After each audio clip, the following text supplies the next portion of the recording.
pranchado. Quer dizer, vai pranchado.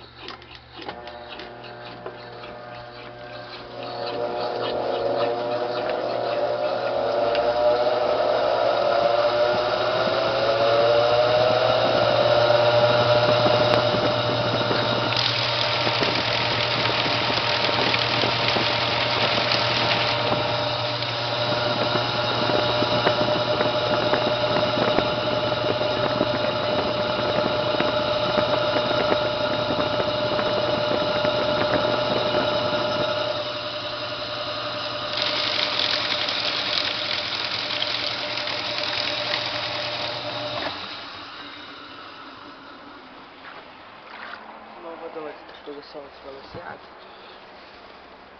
Ela não pula.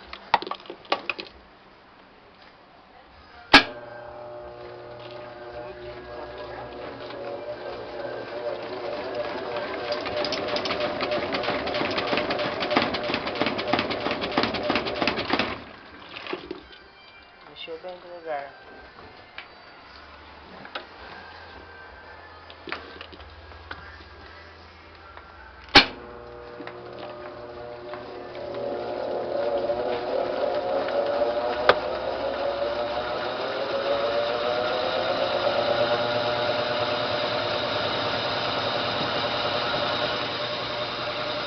Desbalançado, mas nem sai do lugar.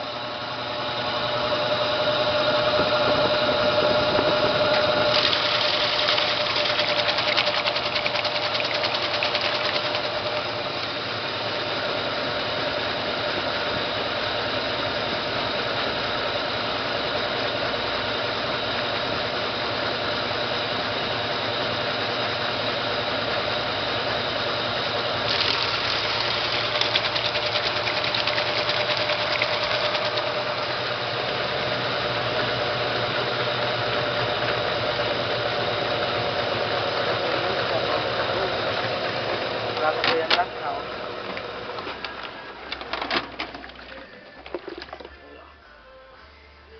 Fica muito sabão.